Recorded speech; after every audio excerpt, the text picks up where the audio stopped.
What is up, guys? Welcome back. And today we have very special news about Nvidia. It's been the company which first hit the $4 trillion mark. Nvidia earlier today exceeded the $4 trillion valuation, and it's been the first company to hit it after Apple hit the $1 to $3 trillion mark first. And it's very special news because the company is now trading at $163 per share, and it did manage to break a new record. And rightfully so, because there's much positive news. And in fact, the company, believe it or not, is still not trading at an expensive price. When one sees the ratios, multiple ratios, as we see as usual, the PE ratio and the forward PE. So the PE, the price to earnings, is at 53, which is not cheap. But the forward price to earnings is at 28. So when one considers next year's numbers, especially the growth which is already priced in and which is continue to growing, it's at 28 times.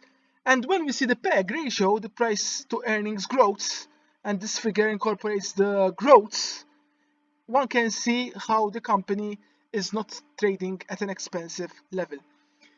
Notwithstanding, it's not trading at a cheap level either. So when one sees the value, it's not trading at a discount.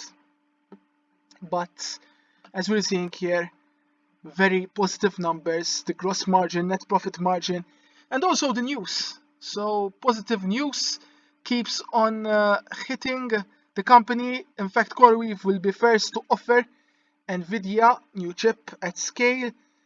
I had a video done on CoreWeave earlier in June, and it's an interesting company which also had a very good run. And also here we're seeing, so it's the first company, how a cloud company will be offering Nvidia chips. And just a couple of days ago, I think yesterday, the Nvidia expansion in Israel planned is prompted to be offered at multiple sites. So Nvidia, through the last number of days, it's mentioned how it's going to open a site in Israel, and also it's going to be providing lots of opportunities there.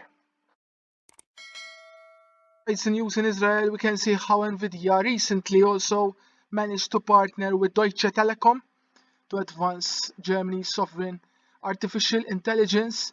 We're seeing the notion of countries, individual countries, who are investing heavily in order to ensure that they have their own AI systems. They don't ultimately depend on others. European researchers are also investing heavily, and as we know by now, the Omniverse, the GeForce Now, and the gaming, which is the expertise of Nvidia, it's ultimately very positive news, and it's literally the future. So I do not take it for granted if we see another 15-20% upside for this company. Hope you found this video interesting. Please do consider subscribing, and I'll see you hopefully very soon.